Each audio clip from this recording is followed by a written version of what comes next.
back to the channel. I got more of an update on the Cobra today. I've been doing a little work on it. This was originally supposed to be an update on the 32 Ford. However, if you've been keeping up with the news, you know we had an ice storm here in the DFW area we're basically dubbing Iceageddon, because it basically put the entire city on a lockdown for about 3 days, and the location of the 32 is a considerable amount of time away.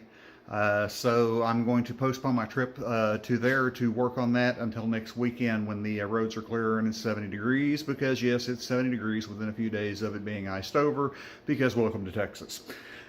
Anyway, what I'm going to show you now, I'm going to put a picture on the screen right now. This is the exhaust as it looked prior to the work that I recently got done.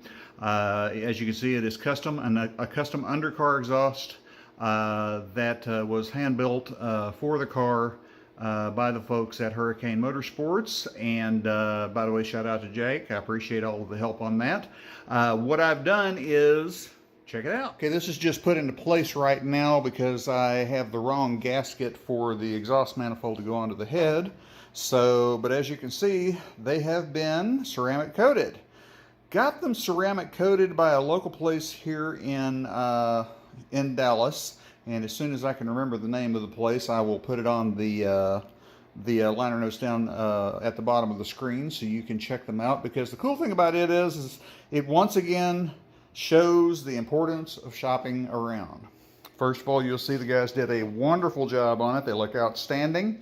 All the way out the back, the entire system. This is basically, it looks great, but the purpose of this was more as a heat reduction more than anything else. So let me cross over the chassis here, get the other side here, show you what we got going on both of them.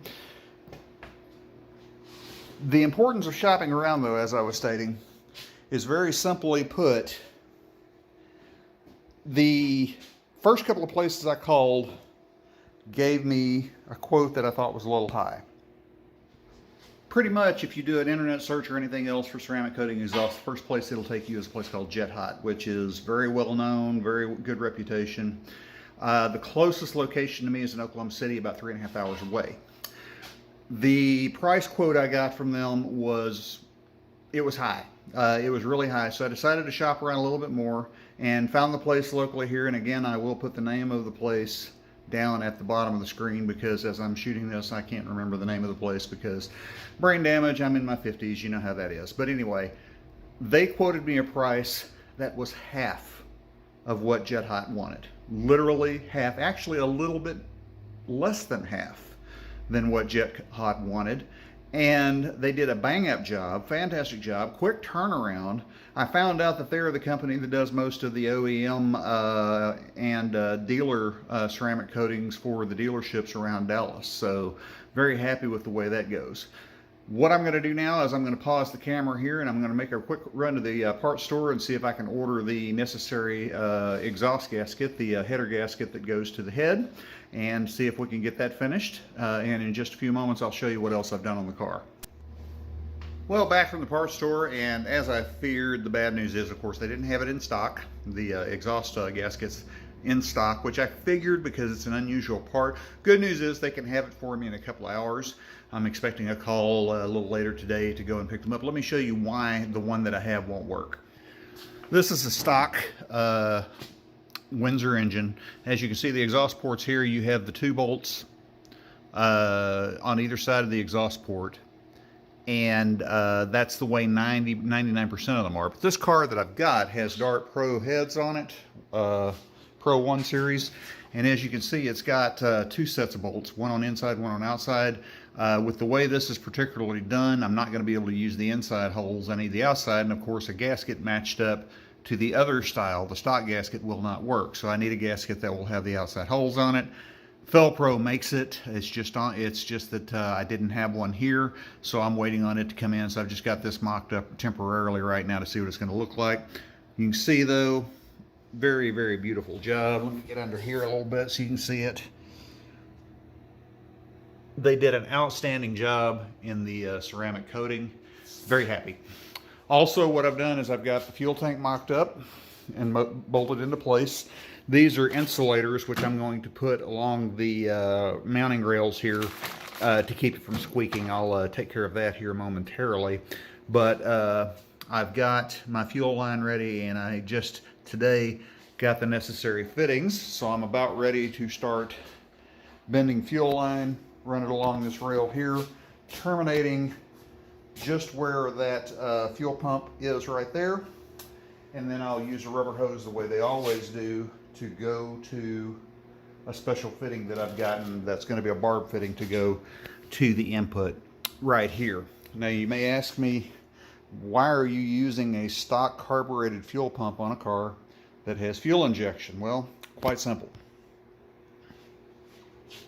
The fuel system that I'm using is an Edelbrock system that goes really well with this. What it does is the stock pump at 7 pounds per square inch feeds a plenum that mounts under the hood that zips it up to the necessary 40 to 50 pounds per square inch of pressure that the electronic fuel system needs, electronic fuel injection needs. I will be covering that in a later video when it comes time to mount it up and get it all running. But it's a very, very cool system. The reason I did that is I was kind of on the fence on this car as to whether or not I wanted to use a carburetor or did I want to go with fuel injection. Of course, I did go with fuel injection, but by using this fuel system, if I decide later on I want to switch over to a carburetor, it's a lot easier to switch it back, because all you have to do is pull the fuel system that I'm putting in it that I described, the Edelbrock system, pull that out, you've got the stock pump there, run a fuel line up to the carburetor, and you're done. So it's a lot simpler to do the switch over if you need to. It gives me a little bit of added flexibility. Plus, it has all of the fuel regulators and everything built into it, so it's quite a handy little piece. I'll get with you on that in a later video when it comes time to set that up. The fuel tank is in place. I'm going to drop it down just a little bit and mount those insulators. That way we have a nice squeak-free operation. And the next step after that is I'll start running plug wires and all of that stuff on the engine, so we can be sure that we have all the wiring done on that I can. After that point, it's a very simple case of putting the fiberglass tub back on it, the cockpit tub back on it, so I can mount the frame over that goes over the engine to the nose, and I can start mocking up the radiator and do the cooling system. So it's all a chain, but we're making progress. One more update before the end of this video. Let me show you what we've done since a moment ago on this as far as video time goes, but it's been a couple hours. Let me show you what we got. Okay, these are now in. The parts store came through for me. I actually went to AutoZone, believe it or not. It's a Felpro gasket that has the double bolts. These are actually bolted up. The exhaust system is in the car. So that is done. I've also roughed in the fuel line. I've got it bent and run. I've got a little bit of cleaning up to do on that, but it is actually running back all the way back to the fuel pump, or the fuel tank rather. This right here is the vent.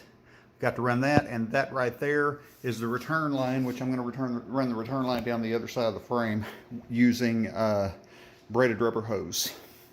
A little bit easier to deal with, and it comes. I buy a kit, same kit that I got for the 32 to run that particular line. But she's coming along. Exhaust is up and running. The fuel line is 90% there. Also, I got the clutch line ready to go. It is hooked up to the slave cylinder from the line that was run by Hurricane. I've got to tie this up and make all this nice and neat. I'll do that when I secure the lines. But other than that, it looks good. Probably going to work out of here a little bit more this weekend, doing some knickknacks and such. As I stated, I was going to spend this weekend working on the 32, but weather did not permit that. That is going to be next weekend, so you should see a video on the 32 coming up next weekend. Please subscribe and comment, like, all that stuff. Help me build the channel. We're actually very close to 200 subscribers, which for a channel that I'm not trying to monetize, make any money on, I'm just trying to document my builds and meet new people and do things of that nature. I like that. That's very, very cool. Let's keep going. Till next time, thanks.